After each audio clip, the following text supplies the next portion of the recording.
Dan sekarang kita akan bergeser dikit, yang biasanya filosofis banget, kita akan coba yang ke wisata kuliner. Sebagaimana di filosofi Jawa tuh ada tuh, Witing Tresno jalaran soko kuliner gitu ya. Soko kulino ya. Soko kulino.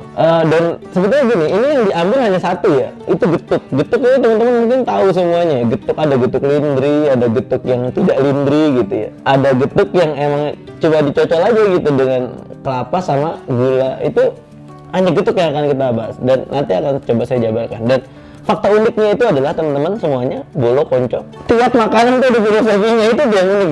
Gimana ini? Maksudnya dulu pas bikin makanan tuh emang sambil berpikir, tidak cuma mikir resep doang atau gimana gitu. Kadang jadi pertanyaan juga, kok bisa event tertentu ntar nasinya gimana, event tertentu nanti lauknya apa gitu. Jadi ada filosofinya, ada mikirnya dulu. Ini saya pikir dulu lapar masih sempat mikir kali atau gimana ya. Tapi ini akan coba kita bahas yang sisi getuk ya, filosofi getuk. Dan ini bisa menjadi way of life kita juga ya. Berpikir dari getuk saja bisa menjadikan kita punya koridor kehidupan gitu, punya arahan jalan hidup gitu kan, turukul hayah gitu, tarikul hayah. Pertama saya akan coba menjelaskan perkenalan nih identitasnya getuk ya. Getuk itu menyebar di mana-mana, bukan hanya di Jawa saja ya. Kalau secara keseluruhan ya Jakarta termasuk Jawa, maksud saya bukan hanya di Jawa Tengah atau di Jawa Timur saja, tetapi di Jakarta, di Bekasi itu juga banyak sekali penjual kue-kue basah, dan salah satu yang dijual itu ada getuk gitu.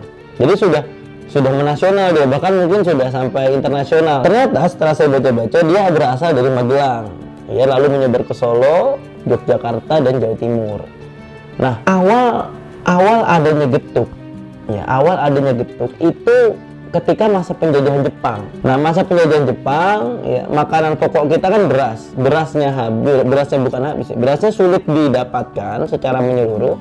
Akhirnya diambil alternatif dari singkong. Dan nama getuk itu karena dibikinnya suaranya tuk tuk tuk ditumbuk, jadi getuk.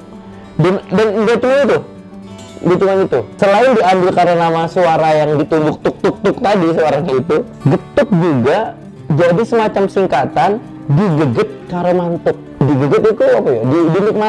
Dinikmati, dienak-enakin karo mantuk itu jadi gini loh. Kayak Anda kalau misalkan nggak paham sesuatu tapi mencoba paham gitu, mantuk doang, padahal nggak paham gitu. Nah, digeget karena mantuk itu maksudnya makan sambil menikmati. Anggaplah misalkan kita makan bebek gitu ya. Nah itu mantuk begitu.